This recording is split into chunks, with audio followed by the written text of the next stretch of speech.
people living at that time in our frontier society viewed having of firearms as being absolutely critical to their freedom and their well-being, and so would we have.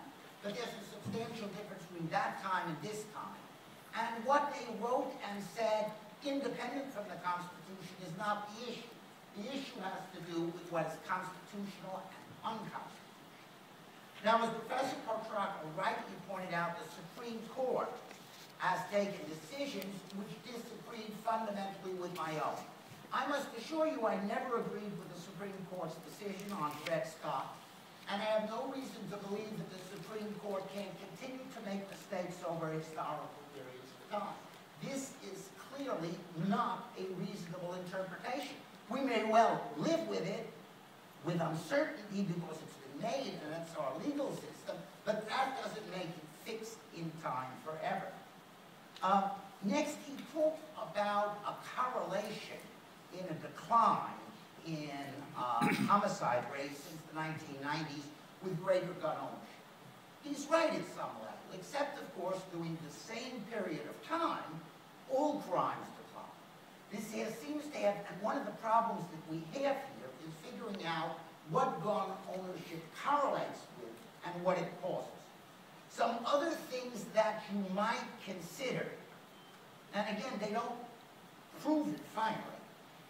In the more than 12 years since the Columbine High School massacre in 1991, there have been 62 school shootings in the United States in which more than one student, teacher, or school employee was killed or injured, and 68 in which at least one was killed. So that's since 1999. Australia, a country with a certain tradition, as Professor Petrarca talked about, of violence, etc., had a firearm massacre in 1999 in Tasmania and established major gun law reforms. In the 18 years before those reforms, in Australia, there were 13 mass shootings. In the years afterwards, there have been none. The homicide rate in the United States is the highest amongst all industrialized societies and more than 4 times higher than its nearest competitor. Perhaps most telling is that if we look at the deaths caused by firearms in 2010, there were 11,078 firearm-related homicides and 19,392 suicides. Because another feature about owning guns is people who own guns can easily kill themselves. And the idea of committing suicide is something that people do suddenly. A gun facilitates that and explains this inordinate number of deaths totally out of proportion with any other advanced industrialized society. Simply put, it can be argued that more guns equal more homicides. And the data support that across the industrialized world.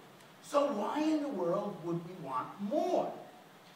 And on top of that, where is the limit? Now the question is, how many bullets should the magazine hold? Now, if you follow that should the magazine hold, if you follow this logic, I want to ask the following question. Donald Bren is a wealthy man. He's worth $11 million. He's worried about his safety. Why doesn't he buy a fighter plane to protect himself and a couple of tanks? And where is the logic that he can't do? Where is the cut-off point?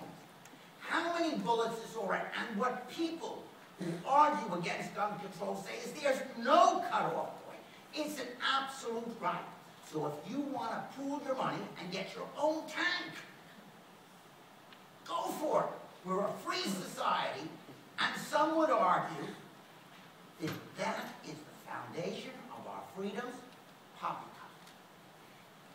That is a legacy from conditions that existed at the time the Constitution was written, which has been reinterpreted by a set of people who have lost trust in the government And mind you, with their inability to do anything, we can sympathize with those people. But which does not belong in a civilized society. If you have it, you might use it. And if you use a gun, you're likely to kill someone or seriously hurt them.